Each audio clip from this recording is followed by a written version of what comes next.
akan sangat panas kebakaran jenggot kalau misalnya ada kebijakan redistribusi ini. Itu siapa? Ya kalau aku sih senang-senang aja, buruh dapat duit gitu kan, dibagi hartanya Om Sandi berapa gitu. Aku juga senang banget.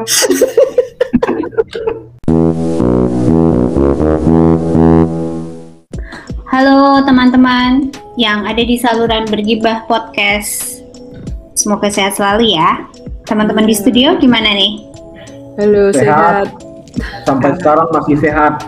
Alhamdulillah. Ya, nggak tahu besok atau bentar sore nih. Janganlah. Sehat-sehat lah Lut. Karena hidup nih kayaknya di zaman COVID nih kayak di ujung tanduk betul ya. Iya, nggak ngerti nanti 5 menit lagi kenapa, ngeri. Iya. Aku juga udah nggak paham PPKM ini level berapa. Ada yang ngikutin Lur? Enggak. Ya udah. Kita gibah satu tulisan opini ya, benar ya, opini ya Pak? Iya. Opini dari Pak Khatib Basri. Kita pernah juga menggibahin tulisan beliau ya di konten yang di atas ini. Iya. Di pertemuan kayak kuliah nanti dipotong. Perjumpaan kita ini kita akan gibahin tulisannya yang berjudul Utang dan Kesinambungan Fiskal. Nah, tulisannya Pak Khatib Basri ini menjelaskan soal prinsip kelangkaan sebagai problem atau masalah dasar dari masalah dasar ekonomi, dan kemudian dia terapkan dalam menjelaskan anggaran negara yang terbatas. Sementara kebutuhan untuk melindungi warga dari COVID-19 tidak bisa ditawar karena kehidupan perlu diselamatkan, begitu ya. Nah, penyelamatan kehidupan ini membutuhkan anggaran yang cukup besar ya Lur ya. Dan sebagai konsekuensinya utang negara bisa semakin tinggi. Pak Khatib Basri seperti yang dijelaskan di dalam Kompas adalah seorang pengajar Fakultas Ekonomi dan Bisnis di Universitas Indonesia. Tapi kemudian yang kita gibah di sini adalah di tulisan itu melihat scarcity atau kelangkaan sebagai masalah mendasar ekonomi dan bukan di bagian ketimpangannya. Cara pandang ini membuat dia susah melihat pilihan kebijakan negara yang bersifat redistribusi aset. Gitu loh. Kira-kira itu yang kita mau gibah. Ya, aku bisa kasih substansi ke poinmu yang terakhir masalah itu dengan memperlihatkan bagian-bagian tertentu dari tulisan Pak Khatib Basri itu. Misalnya pada bagian awal tulisan dia sebutkan begini kira-kira. Prioritas adalah konsep amat penting dalam kebijakan ekonomi. Ia lahir sebagai akibat problema dasar ekonomi, kelangkaan atau scarcity.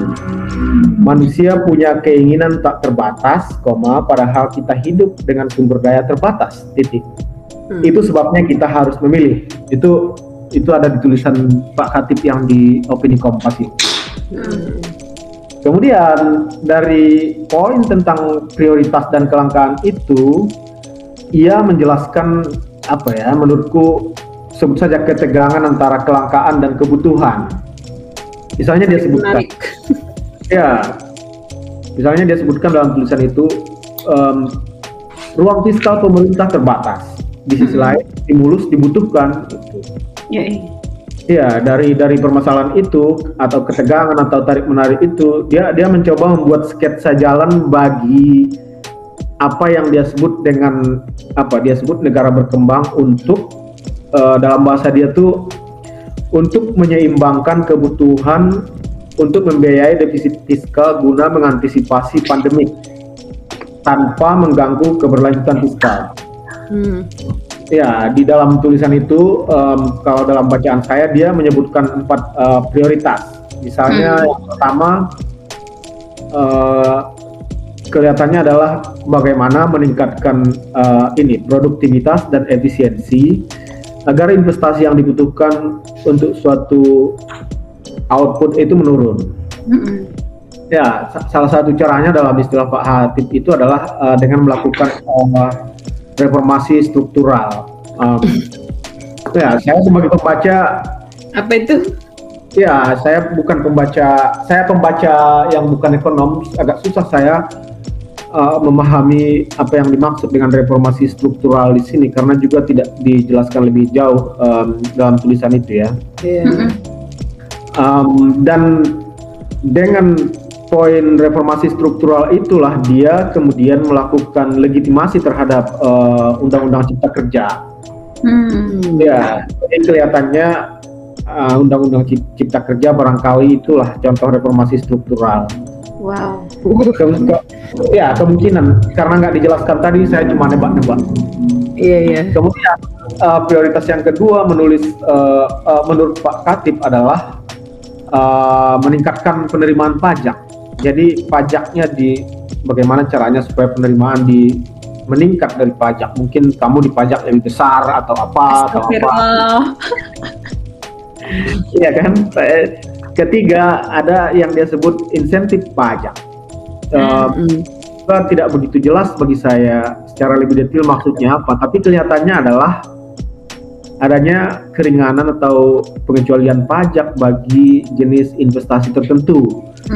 Karena dalam bagian ini dia menyebutkan model seperti mengurangi atau melakukan pengecualian pajak, misalnya menjajaki pajak untuk energi tak terbarukan. Jadi mungkin berhubungan dengan diskursus lingkungan. Kalau orang pakai atau memproduksi energi terbarukan, pajaknya bisa lebih ringan. Lebih ringan karena mengurangi pengecualian pajak kan. Pengecualian kan asumsinya keringanan. Kalau mengurangi pengecualian asumsinya lebih tinggi kan kalau orang memproduksi atau memakai energi tak terbarukan dalam bahasa dia dan dalam kategori. Karena energi begini-begini ini satu tema yang juga harus dibuka karena saya sendiri dalam banyak yang tidak sepakat dengan berbagai definisi yang dibangun lewat kategori energi terbarukan atau tak terbarukan. Tapi nggak apa-apa, kita lanjut dulu. Kemudian prioritas keempat menurut tulisan Pak Khatib adalah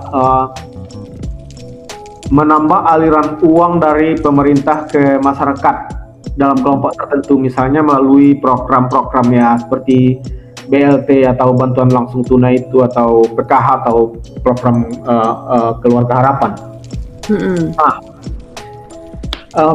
Menurutku ada satu poin mendasar yang bisa dibuka lebih dalam dari tulisan Pak Khatib Basri ini, yaitu bagaimana dia memilih bahwa masalah mendasar dalam ekonomi adalah kelangkaan. Ya, yang dalam kasus tulisan itu adalah kelangkaan anggaran negara kan. Karena ada orang lain yang melihat ada masalah mendasar ekonomi yang lain, yaitu ketimpangan kan. Ya, bukan kelangkaan tapi ketimpangan. Misalnya itu yang sering berulang dalam berbagai diskusi orang kan. Misalnya dalam hal ketimpangan kekayaan seperti yang kita pernah kutip dulu di saluran ini, bahwa ada satu publikasi Oxfam tahun 2017 yang menyebutkan bahwa 4 orang terkaya di Indonesia itu memiliki kekayaan lebih dari 100 juta penduduk termiskin. Itu faktanya menurut Oxfam, dan 1% individu terkaya dari total penduduknya menguasai hampir separuh total kekayaan.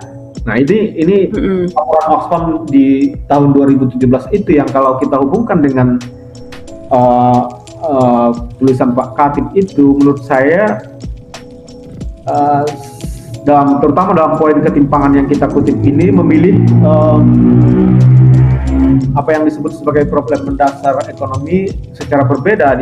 Pak Khatib memilih kelangkaan, kepemilikan harta itu atau perspektif yang sejalan dengan itu memilih ketimpangan kan? Iya.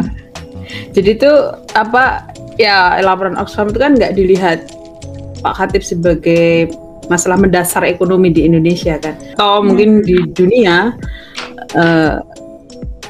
kalau aku sih lihatnya itu masalah mendasar ekonomi di dunia ya yang dilaporkan, meskipun itu laporan di Indonesia gitu.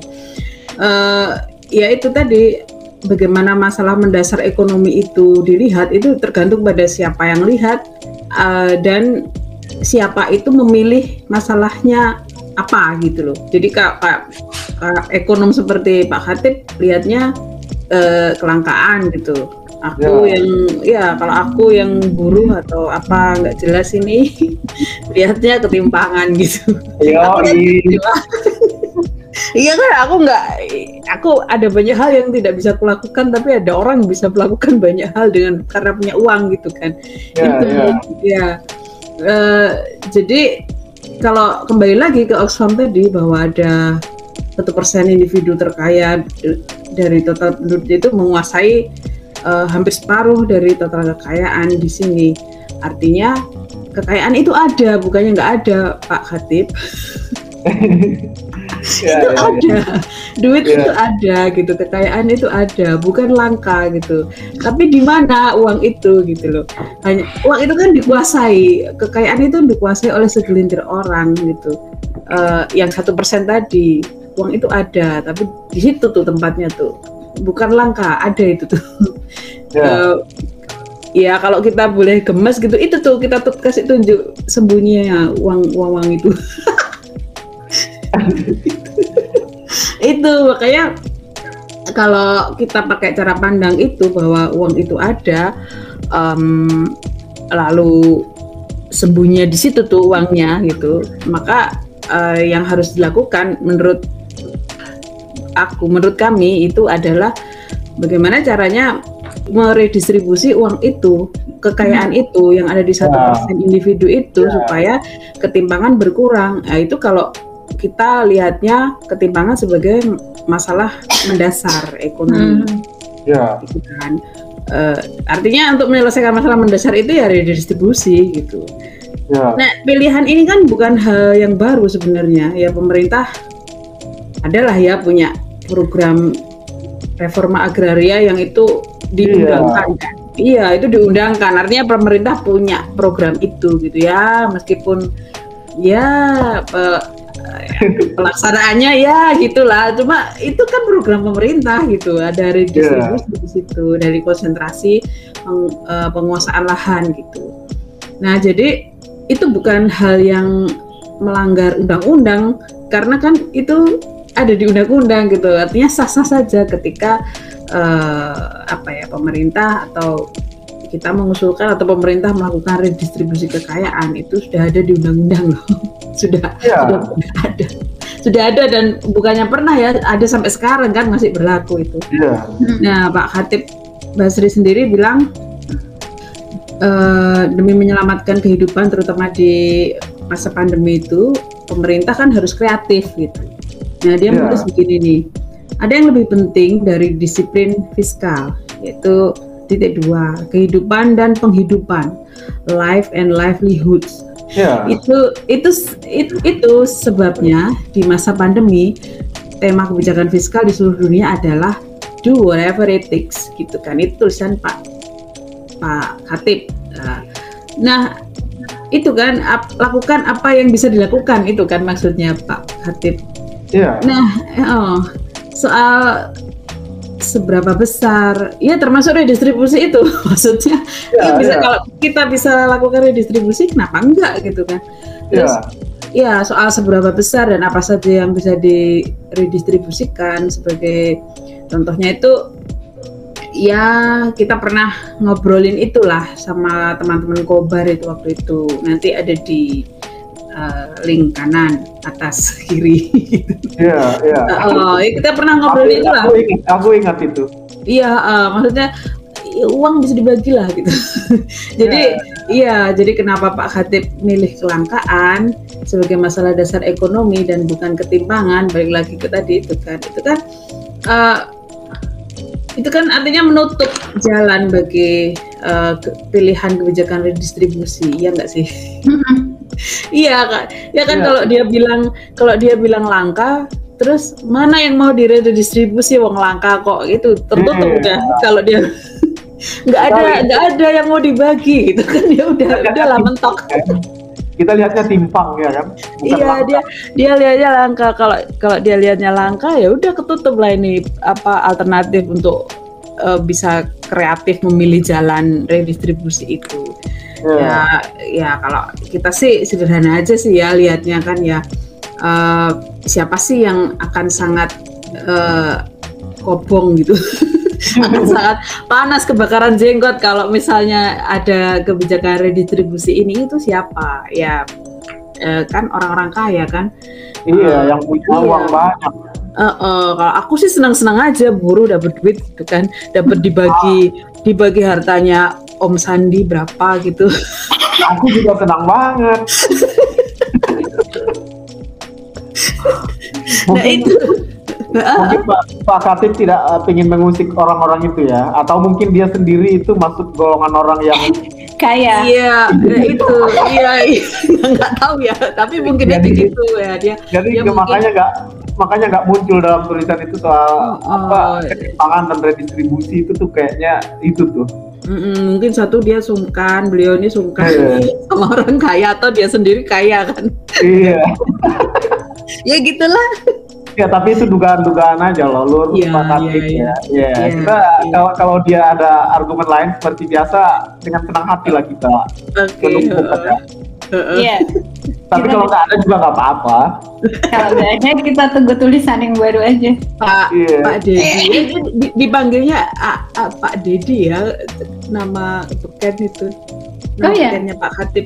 Ya aku sering lihat-lihat di Twitter begitu, tapi nggak tahu itu bener kayak Pak Dedi. Lu pengikut dia ya? Iya.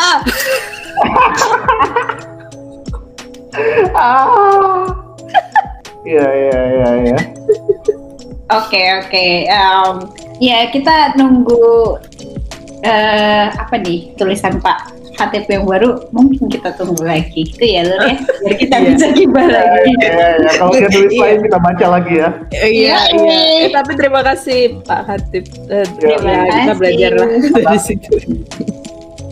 Terima kasih Pak Khatib. Terima kasih teman-teman yang ada di saluran Bergibah Podcast. Sampai jumpa di episode selanjutnya. Sampai jumpa, sehat-sehat. Bye-bye. Bye.